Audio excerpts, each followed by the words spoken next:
of revealing Jesus is wrestler. No, I'm not that kind of wrestler.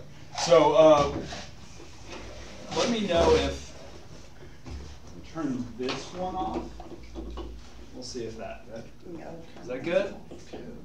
Turn that one off as well? Yeah, got to clear on TV. All right. Make Rose happy. Thank you. Always try.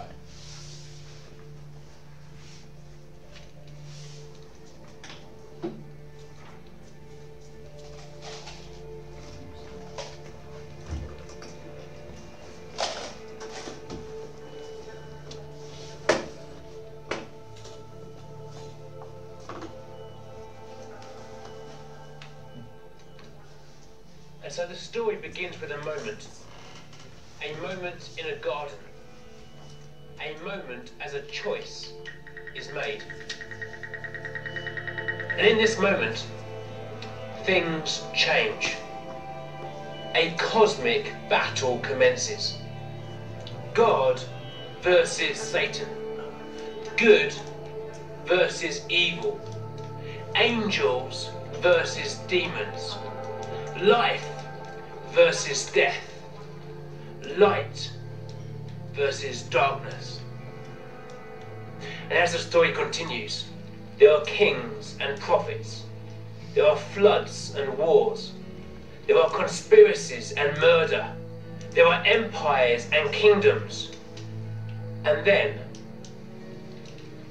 there comes another moment. Another garden. Another choice.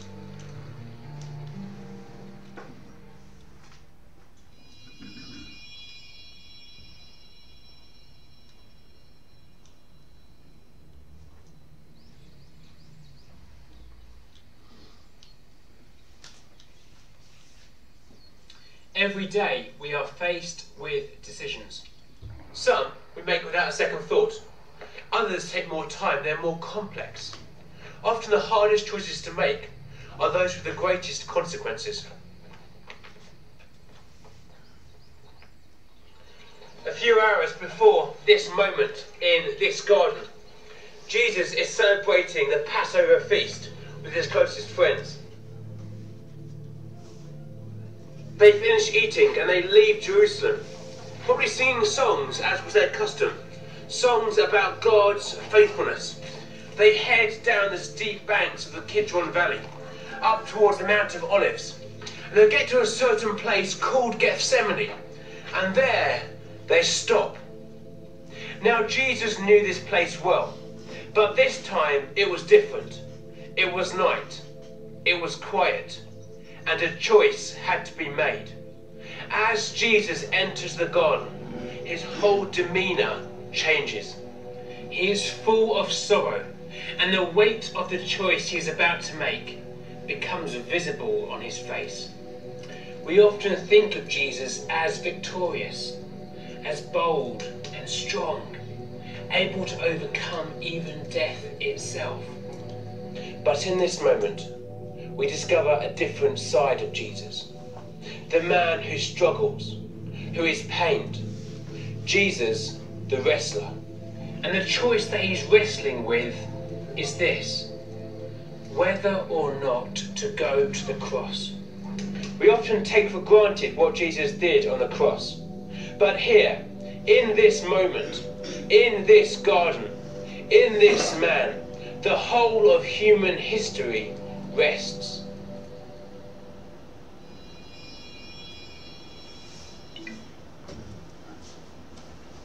Stop there and reflect.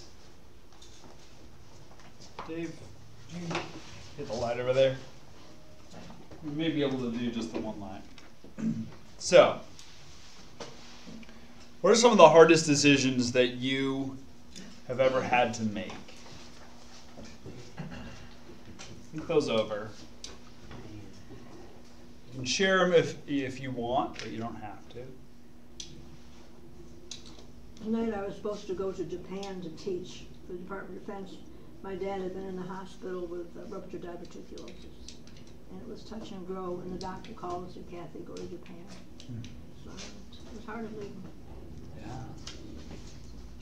Yeah. And it worked out.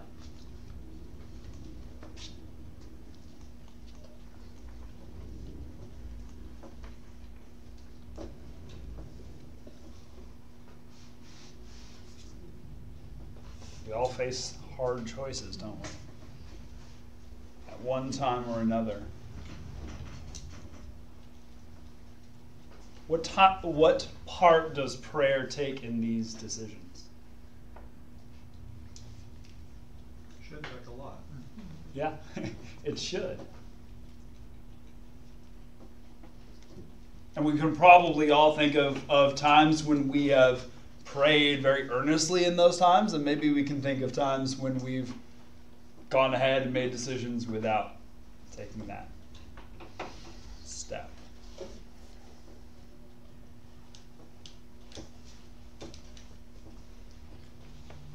So this concept of Jesus as wrestler, wrestling, thinking through this decision, how does that strike you? Strikes me as very human. It's very human, right?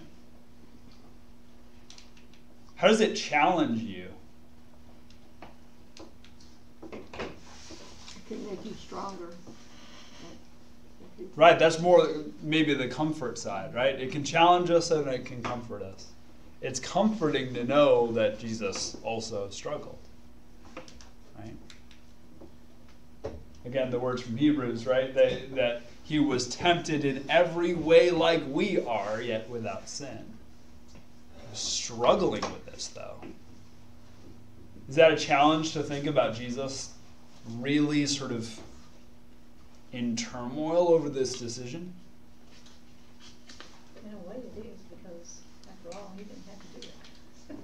Right, he actually did have this option, right? Yeah, but he wouldn't have fulfilled the scriptures if he'd taken the easier road. Absolutely. Which is very much, our decisions over and over. It's sometimes between the hard decision that is good, and we know it's good. Intellectually, we know, okay, this is the better decision sometimes. But when we actually get to it and say, okay, this is what I'm going to experience because of this decision, I'm actually going to put other people first instead of myself. I'm going to actually make this decision that's not so good for me, and it's going to sometimes even not be very good at all for me. It's not going to be fun. It's not going to be comfortable. And we know intellectually, okay, that's a great idea. I can imagine Jesus going to this and go, yep, he tells his disciples multiple times, I'm going to Jerusalem. I'm going to be handed over. The Son of Man is going to be crucified and dying, but now it's here.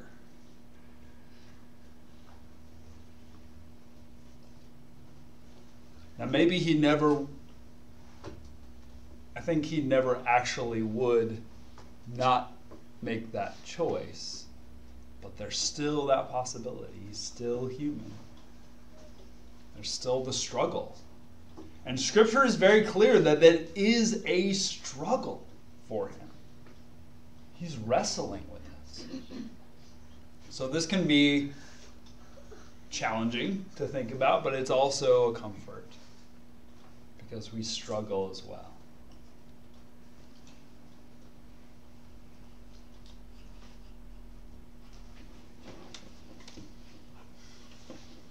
Is there anything else you want to say about this idea? Just the concept at the first of Jesus as struggling, as wrestling. I was supposed to read I was supposed to read that. Let me read that. So this is from Matthew chapter 26. Then Jesus went with them to a place called Gethsemane. And he said to his disciples, "Sit here while I go over there and pray." And he took with him Peter and the two sons of Zebedee and began to be grieved and agitated. And he said to them, "I am deeply grieved, even to death. Remain here and stay awake with me." Going a little further, he threw himself to the ground and prayed, "My Father, if it is possible, let this cup pass from me. Yet not what I want, but what you want." Then he came to the disciples and he found them sleeping. And he said to Peter, "So, could you not stay awake with me 1 hour? Stay awake and pray that you may not come into the time of trial. The spirit indeed is willing, but the flesh is weak." Again, he went away for the second time and he prayed, "My Father, if this cannot pass unless I drink it, your will be done." Again he came and he found them sleeping, for their eyes were heavy. So leaving them again, he went away and prayed for the third time, saying the same words. Then he came to the disciples and said to them, "Are you still sleeping and taking your rest? See, the hour is at hand, and the Son of Man is betrayed into the hands of sinners. Let us be going. See, my betrayer is at hand." Can you hear the anguish and the struggle? Sometimes we kind of gloss over that, but it's there. He's throwing himself to the ground. He's in turmoil.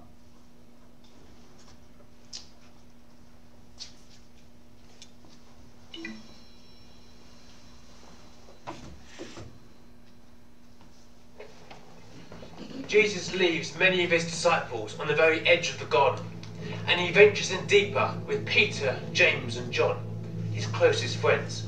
To them he says, "Please wait here, but don't fall into temptation. Pray for me."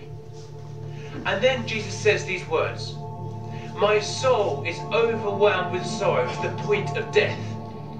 These are powerful words. Overwhelmed with sorrow to the point of death. I mean, how does that feel? I can hardly even begin to imagine. And then he walks a short distance away, a stone's throw away. He needs to be alone. This is a decision that only he can make. He then falls on his knees and prays, "Father, if you are willing, take this cup from me." In this moment of anguish, as he faces the reality of death, he still calls God Father. He still understands that his Father in heaven loves him. How often when times are tough, when difficult choices must be made, do we remember our Father in heaven?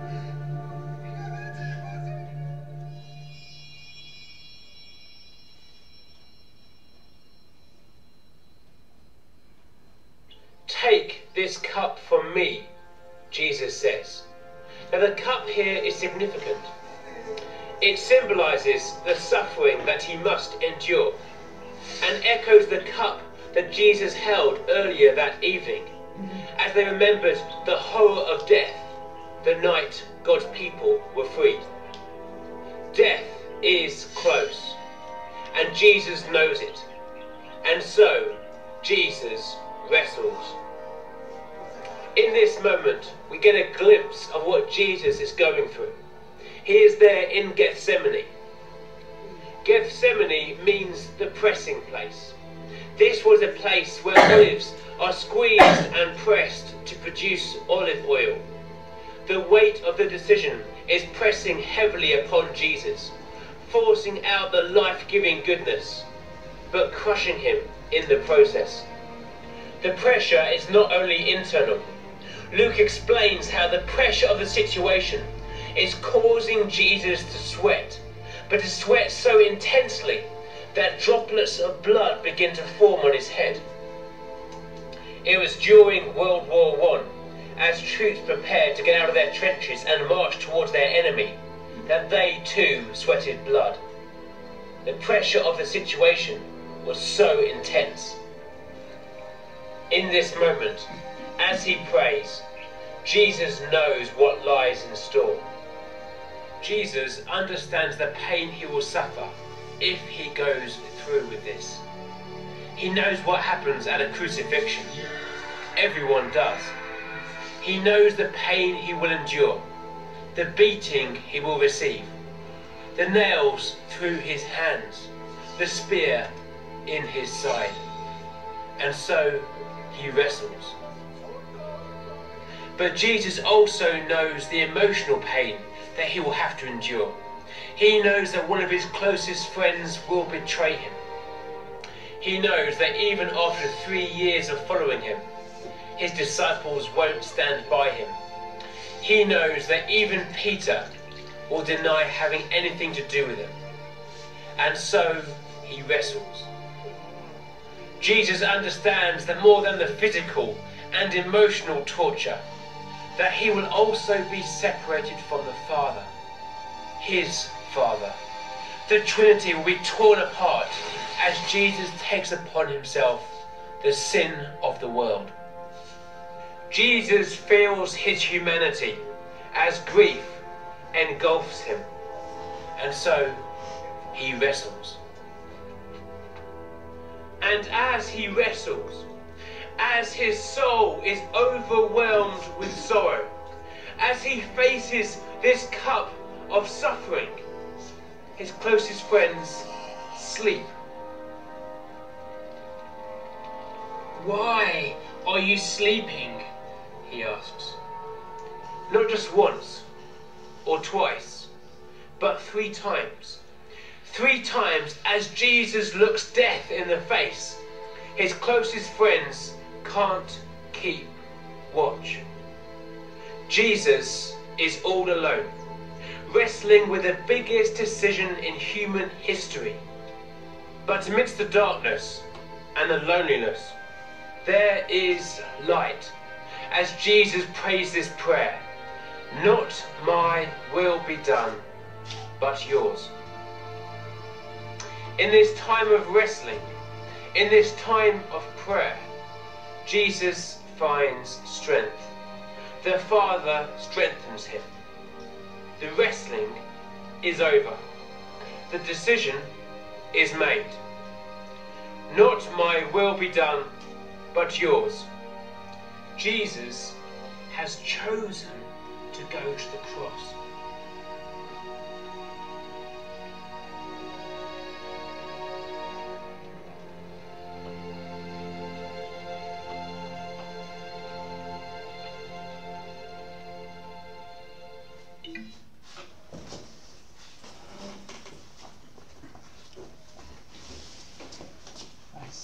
Lighting guy is right on cue. Great.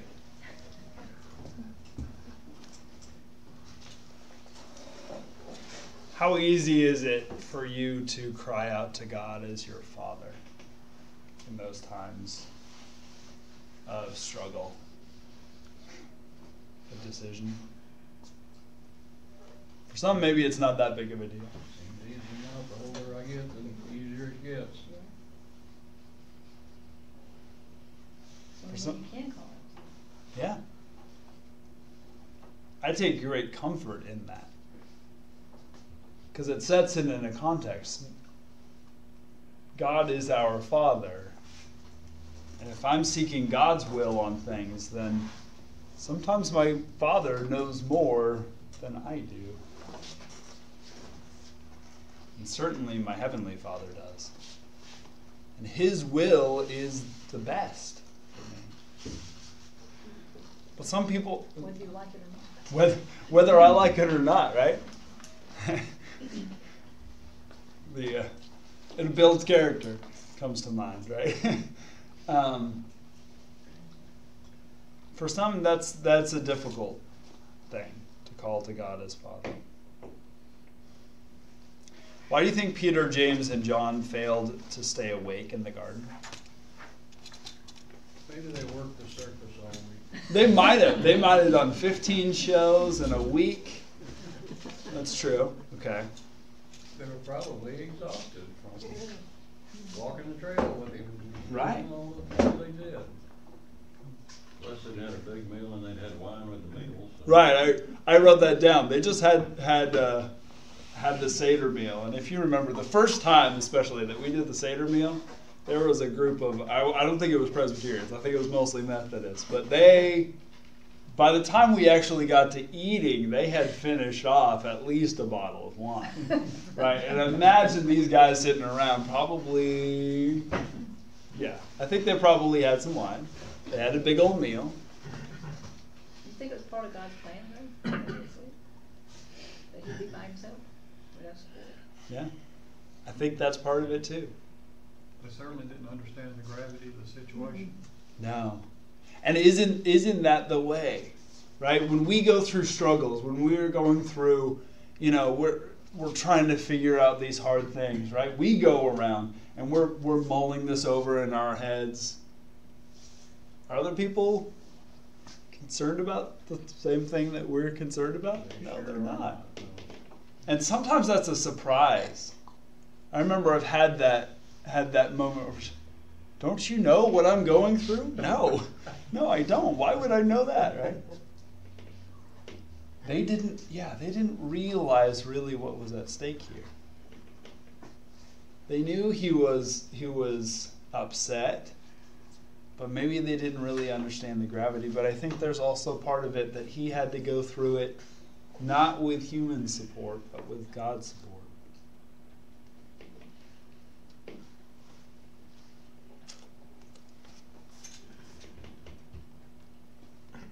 How do you deal with it when you have a heavy decision to make and friends fail to support you? Does that ever happen?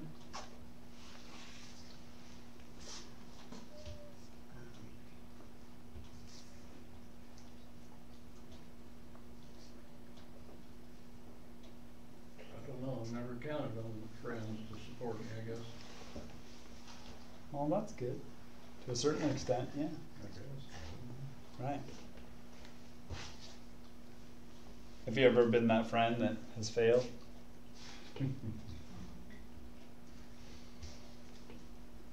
Sometimes you don't know if somebody is going through something. Yeah. Because they don't want anybody to know. Mm-hmm. That certainly happens.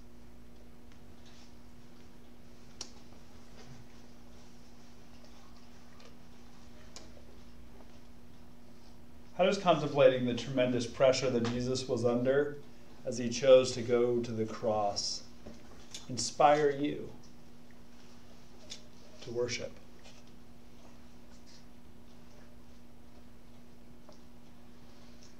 It sort of makes it real what he actually did. And it's not just a story you read. Right. A real person facing real pain. And knowing it.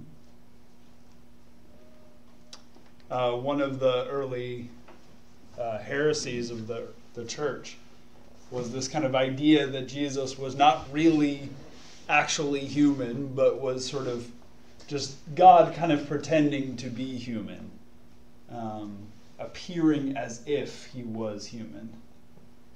And this very much speaks against that. Right? This is a human being who, yes, is God, but is also a human being. And in fact, I think that almost amps it up because he is God, right? Though he was in the form of God, did not see equality with God as something to be obtained. This is divinity itself, right? And he has emptied himself of a view of all of creation that is timeless, sees everything as one, empties himself to living one moment at a time, and then faces mortality. Death is scary for any of us. Imagine if you're God, right? And knowing the excruciating way. Yeah. And knowing that this is actually the way. part of it, you know, if there's another way that we can do this, God, if there's a plan B, that would be great. But then in the end, it's not my will, but yours.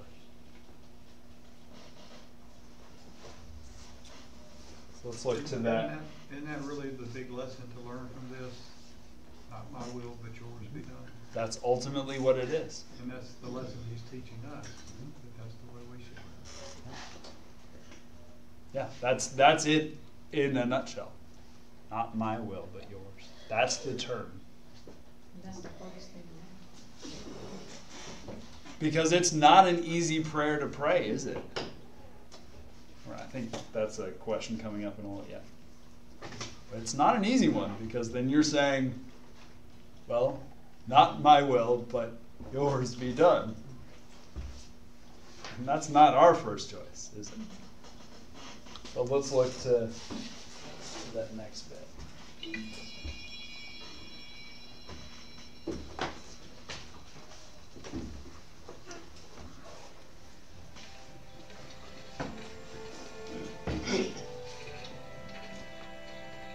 What would happen if we prayed that prayer? What would happen if we made that prayer a guide for our lives? How could this prayer impact our community, our friends, and even our families? What would happen if we made our choices not based on our own personal agendas, but based upon God's will? I think things would be very different. I don't think it would take long for people to begin to wonder, to ask questions, and to change.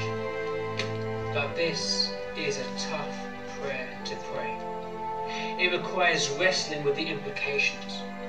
It means saying, no longer my dreams, but God's dreams. No longer my money, but God's money. No longer my will, but God's will.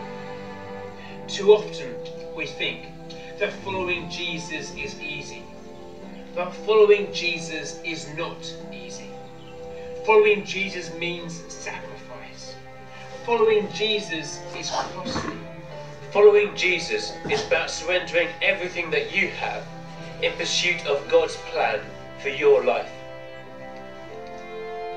Not my will, but yours. This is often a painful prayer and can leave us feeling lonely, but it's also a prayer of victory. As Jesus prepares to get arrested, he says to his disciples, "Rise, let us go." He isn't just asking them to stand up. This is an ancient battle cry. Jesus is going into battle. He is going to the cross. He's going to enter a fight that he knows he will win. Remember Jesus in the garden, wrestling with the decision, struggling in the moment. This is the place his wrestling takes him to. Not my will be done, but yours. These words are the sign that he is ready to leave the garden.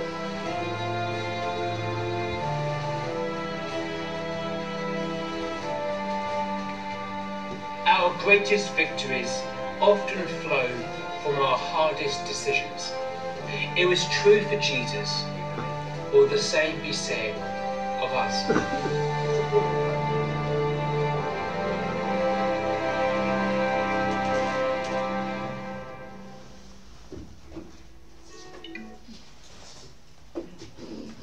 So have you ever really prayed a prayer? I think I have. Every day. Yeah. It's hard to do. But it's a good one. It reminds me of a prayer in a book that my good friend John Snipes belonged to me. And it's a World War II setting, and it's a bunch of guerrilla operators, not mainly. And it's a paratrooper's prayer. And he said, "God, I know you don't have much time. I know you've been doing everything for everybody. And I know there's not much left. Just give me what's left, Lord, and give me the strength to deal with it." That's what I pray at night. Your will be done. All the problems that are going to happen to me, give me the strength to deal with them. I don't know. I thought it was a good prayer. Yeah, it's a great one. Great one. Good prayer to pray. It's a hard one to maintain. Again, I think of Libby Welch, 80, whatever, saying, God, I want you to completely take this problem. On that problem that I just gave you, I've got some ideas, right?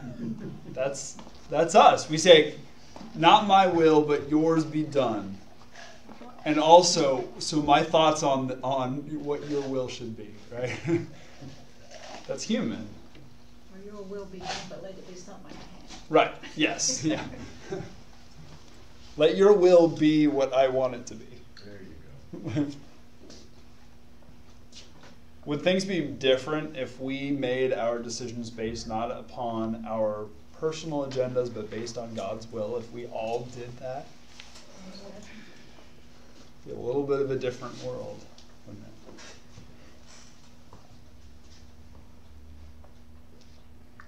How would this prayer change the outlook of the world? What if we asked as leaders, as countries, this question? Not be nicer humans. We might be nicer humans, yeah. But it starts with us. What if we prayed this before we voted? Just a thought. What does following Jesus cost you?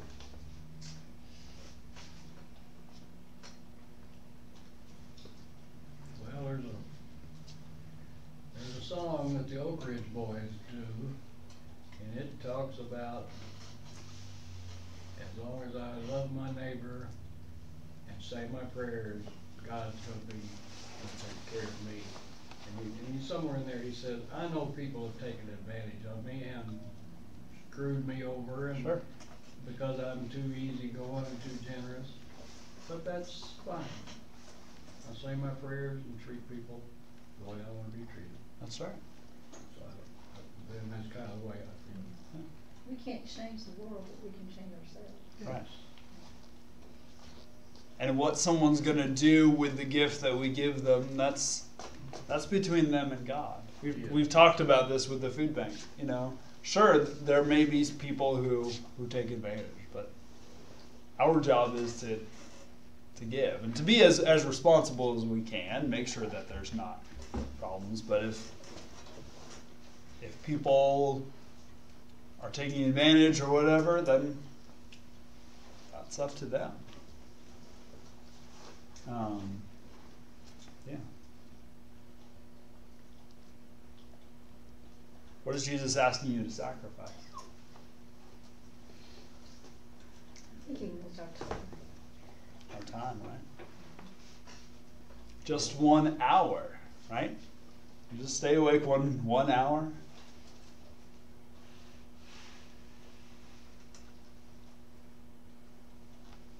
We sacrifice anything else?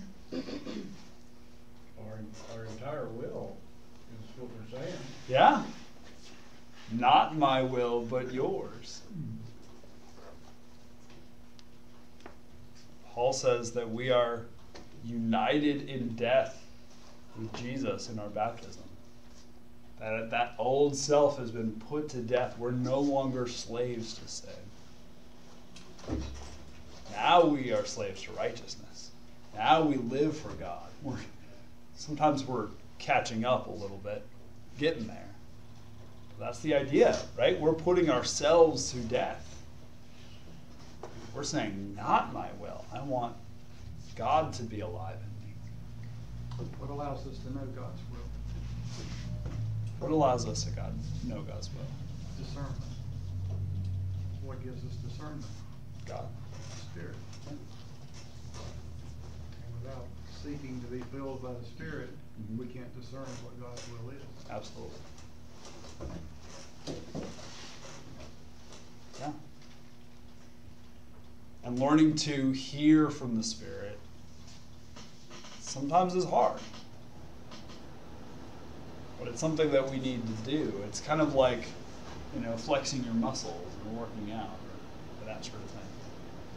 You can gain more and more ability to listen to the Spirit. Be filled more and more with the Spirit. Those little things of saying, not my will, but yours be done. Build that up, that sort of spiritual endurance until we get to those big things and we can say, all right, not my will, yours be done. A little bit easier. But you have to listen to the Spirit. You have to listen to the Spirit. And sometimes the Spirit screams, and sometimes the Spirit whispers. One of my favorite stories is the story of Elijah, and he goes up on the mountain. And there's a great whirlwind that comes in, but God's not in the whirlwind. And there's a great firestorm, and God's not in the firestorm. And there's a great earthquake, and God's not in the earthquake. And then there's the sound of silence. And that's when Elijah goes out and talks to God. And in order to hear that Spirit, sometimes we have to quiet us. Quiet our surroundings. Take that time in the Word. Take that time in prayer. And time takes time. We can't just say, I'm going to spend time with God. I've got 30 seconds right now. Okay, go. That's not going to work. We're going to spend time. We have to spend time, which means that maybe cut out something else. We carve out that time. We don't do that other thing. So is there anything that you take from this evening, from this lesson? Think about it, jot it down.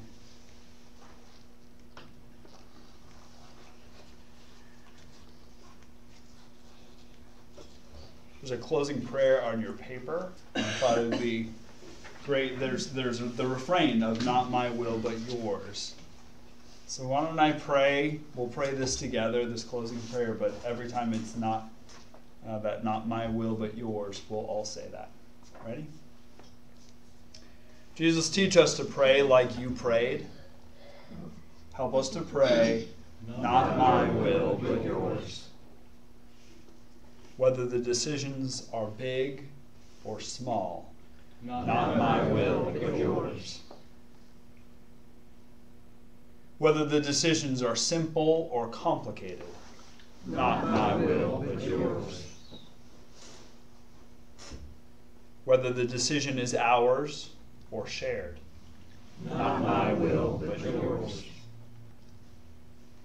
Whether the decision is easy or difficult, not my will, but yours. Amen.